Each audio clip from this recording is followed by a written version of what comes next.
L'étranger, chapitre 8. Il y a des choses dont je n'ai jamais aimé parler. Quand je suis entré en prison, j'ai compris au bout de quelques jours que je n'aimerais pas parler de cette partie de ma vie. Plus tard, je n'ai plus trouvé d'importance à ces répugnances.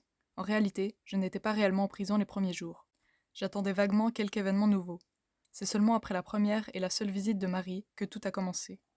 Du jour où j'ai reçu sa lettre, elle me disait qu'on lui permettait plus de venir parce qu'elle n'était pas ma femme. De ce jour-là, j'ai senti que j'étais chez moi dans ma cellule et que ma vie s'y arrêtait. Le jour de mon arrestation, on m'a d'abord enfermé dans une chambre où il y avait déjà plusieurs détenus, la plupart des Arabes. Ils ont ri en me voyant, puis ils m'ont demandé ce que j'avais fait. J'ai dit que j'avais tué un Arabe, et ils sont restés silencieux. Mais un moment après, le soir est tombé. Ils m'ont expliqué comment il fallait arranger la natte où je devais coucher.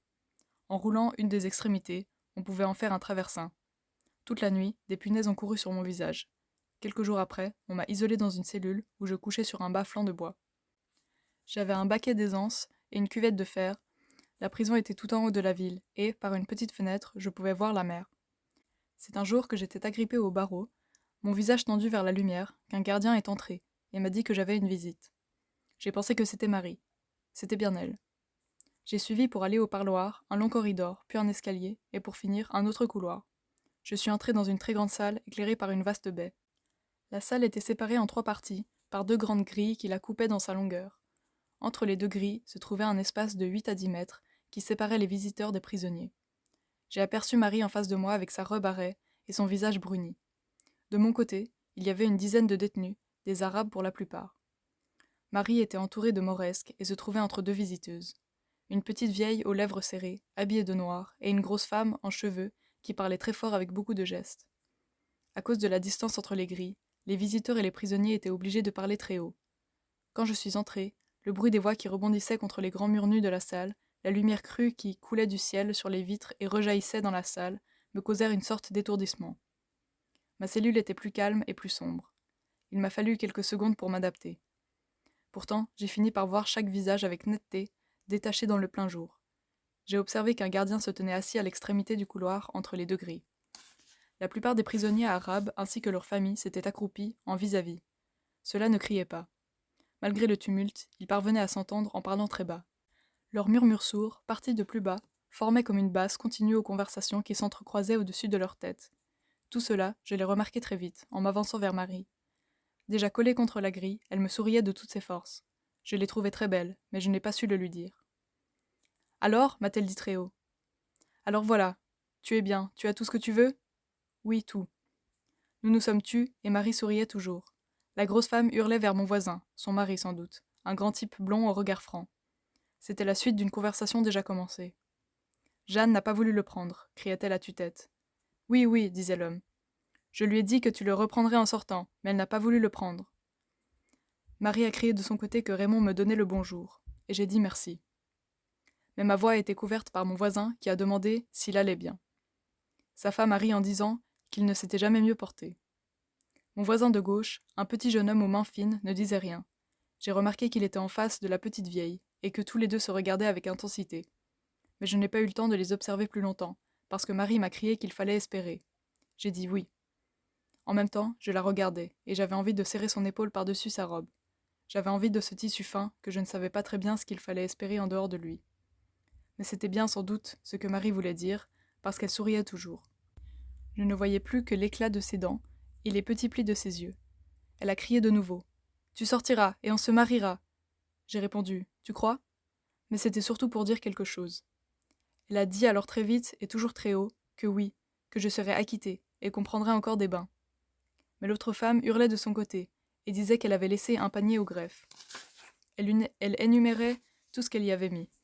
Il fallait vérifier, car tout cela coûtait cher. Mon autre voisin et sa mère se regardaient toujours. Le murmure des Arabes continuait au-dessous de nous. Dehors, la lumière a semblé se gonfler contre la baie. Je me sentais un peu malade, et j'aurais voulu partir. Le bruit me faisait mal. Mais, d'un autre côté, je voulais profiter encore de la présence de Marie. Je ne sais pas combien de temps a passé. Marie m'a parlé de son travail, et elle souriait sans arrêt. Le murmure, les cris, les conversations se croisaient. Le seul îlot de silence était à côté de moi, dans ce petit jeune homme et cette vieille qui se regardaient. Peu à peu, on a emmené les Arabes. Presque tout le monde s'est tu dès que le premier est sorti. La petite vieille s'est rapprochée des barreaux, et, au même moment, un gardien a fait signe à son fils. Il a dit « Au revoir, maman », et elle lui a passé sa main entre deux barreaux pour lui faire un petit signe lent et prolongé. Elle est partie pendant qu'un homme entrait, le chapeau à la main, et prenait sa place. On a introduit un prisonnier, et ils se sont parlé avec animation, mais à demi-voix, parce que la pièce était redevenue silencieuse. On est venu chercher mon voisin de droite, et sa femme lui a dit, sans baisser le ton, comme si elle n'avait pas remarqué qu'il n'était plus nécessaire de crier « Soigne-toi bien et fais attention ». Puis est venu mon tour. Marie a fait signe qu'elle m'embrassait. Je me suis retournée avant de disparaître. Elle était immobile, le visage écrasé contre la grille, avec le même sourire, écartelé et crispé. C'est peu après qu'elle m'a écrit, et c'est à partir de ce moment qu'ont commencé les choses dont je n'ai jamais aimé parler. De toute façon, il ne faut rien exagérer, et cela m'a été plus facile qu'à d'autres. Au début de ma détention pourtant, ce qui a été le plus dur, c'est que j'avais des pensées d'homme libre. Par exemple, l'envie me prenait d'être sur une plage et de descendre vers la mer, à imaginer le bruit des premières vagues sous la plante de mes pieds, l'entrée du corps dans l'eau et la délivrance que j'y trouvais. Je sentais tout d'un coup combien les murs de ma prison étaient rapprochés. Mais cela dura quelques mois. Ensuite, je n'avais que des pensées de prisonnier. J'attendais la promenade quotidienne que je faisais dans la cour ou la visite de mon avocat. Je m'arrangeais très bien avec le reste de mon temps. J'ai souvent pensé alors que si l'on m'avait fait vivre dans un tronc d'arbre sec, sans autre occupation que de regarder la fleur du ciel au-dessus de ma tête, je m'y serais peu à peu habitué. J'aurais attendu des passages d'oiseaux ou des rencontres de nuages, comme j'attendais ici les curieuses cravates de mon avocat, et comme, dans un autre monde, je patientais jusqu'au samedi pour étreindre le corps de Marie. Or, à bien réfléchir, je n'étais pas dans un arbre sec. Il y avait plus malheureux que moi. C'était d'ailleurs une idée de maman, et elle le répétait souvent, qu'on finissait par s'habituer à tout. Du reste, je n'allais pas si loin d'ordinaire. Les premiers mois ont été durs. Mais justement, l'effort que j'ai dû faire aidait à les passer. Par exemple, j'étais tourmentée par le désir d'une femme. C'était naturel, j'étais jeune. Je ne pensais jamais à Marie particulièrement. Mais je pensais tellement à une femme, aux femmes, à toutes celles que j'avais connues, à toutes les circonstances où je les avais aimées, que ma cellule s'emplissait de tous les visages et se peuplait de mes désirs. Dans un sens, cela me déséquilibrait, mais dans un autre, cela tuait le temps. J'avais fini par gagner la sympathie du gardien-chef, qui accompagnait à l'heure des repas le garçon de cuisine. C'est lui qui, d'abord, m'a parlé des femmes. Il m'a dit que c'était la première chose dont se plaignaient les autres. Je lui ai dit que j'étais comme eux, et que je trouvais ce traitement injuste. Mais, a-t-il dit, c'est justement pour ça qu'on vous met en prison. Comment pour ça? Mais oui, la liberté, c'est ça. On vous prive de la liberté. Je n'avais jamais pensé à cela. Je l'ai approuvé. C'est vrai, lui ai-je dit. Où serait la punition? Oui, vous comprenez les choses, vous. Les autres non. Mais ils finissent par se soulager eux-mêmes. Le gardien est parti ensuite. Il y a eu aussi les cigarettes. Quand je suis entrée en prison, on m'a pris ma ceinture, mes cordons de souliers, ma cravate et tout ce que je portais dans mes poches, mes cigarettes en particulier. Une fois en cellule, j'ai demandé qu'on me les rende. Mais on m'a dit que c'était défendu. Les premiers jours ont été très durs. C'est peut-être cela qui m'a le plus abattu. Je suçais des morceaux de bois que j'arrachais de la planche de mon lit. Je promenais toute la journée une nausée perpétuelle. Je ne comprenais pas pourquoi on me privait de cela, qui ne faisait de mal à personne. Plus tard, j'ai compris que cela faisait partie aussi de la punition. Mais à ce moment-là, je m'étais habituée à ne plus fumer, et cette punition n'en était plus une pour moi. À part ces ennuis, je n'étais pas trop malheureux. Toute la question, encore une fois, était de tuer le temps. J'ai fini par ne plus m'ennuyer du tout à partir de l'instant où j'ai appris à me souvenir. Je me mettais quelquefois à penser à ma chambre et, en imagination, je partais d'un coin pour y revenir en dénombrant mentalement tout ce qui se trouvait sur mon chemin. Au début, c'était vite fait, mais chaque fois que je recommençais, c'était un peu plus long, car je me souvenais de chaque meuble, et, pour chacun d'entre eux, de chaque objet qui s'y trouvait, et, pour chaque objet, de tous les détails, et pour les détails eux-mêmes, une incrustation, une fêlure ou un bord ébréché, de leur couleur ou de leur grain. En même temps, j'essayais de ne pas perdre le fil de mon inventaire, de faire une énumération complète, si bien qu'au bout de quelques semaines, je pouvais passer des heures rien qu'à dénombrer ce qui se trouvait dans ma chambre. Ainsi, plus je réfléchissais, et plus de choses méconnues et oubliées je sortais de ma mémoire. J'ai compris alors qu'un homme qui n'aurait vécu qu'un seul jour pourrait sans peine vivre 100 ans dans une prison. Il aurait assez de souvenirs pour ne pas s'ennuyer. Dans un sens, c'était un avantage. Il y avait aussi le sommeil. Au début, je dormais mal la nuit, et pas du tout le jour. Peu à peu, mes nuits ont été meilleures, et j'ai pu dormir aussi le jour. Je peux dire que, dans les derniers mois, je dormais 16 à 18 heures par jour. Il me restait alors 6 heures à tuer avec les repas, les besoins naturels, mes souvenirs et l'histoire du Tchécoslovaque. Entre ma paillasse et la planche du lit, j'avais trouvé en effet un vieux morceau de journal presque collé à l'étoffe, jauni et transparent. Il relatait un fait divers dont le début manquait, mais qui avait dû se passer en Tchécoslovaquie. Un homme était parti d'un village tchèque pour faire fortune.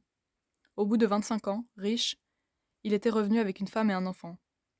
Sa mère tenait un hôtel avec sa sœur dans son village natal.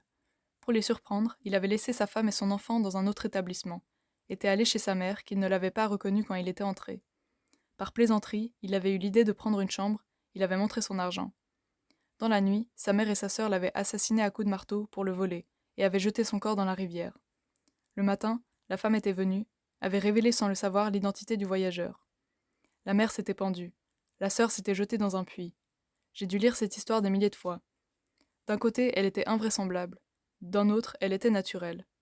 De toute façon, je trouvais que le voyageur l'avait un peu mérité, et qu'il ne faut jamais jouer. Ainsi, avec les heures de sommeil, les souvenirs, la lecture de mon fait divers et l'alternance de la lumière et de l'ombre, le temps a passé. J'avais bien lu qu'on finissait par perdre la notion du temps en prison. Mais cela n'avait pas beaucoup de sens pour moi. Je n'avais pas compris à quel point les jours pouvaient être à la fois longs et courts. Longs à vivre sans doute, mais tellement distendus qu'ils finissaient par déborder les uns sur les autres. Ils y perdaient leur nom. Les mots hier ou demain étaient les seuls qui gardaient un sens pour moi. Lorsqu'un jour, le gardien m'a dit que j'étais là depuis 5 mois, je l'ai cru, mais je ne l'ai pas compris.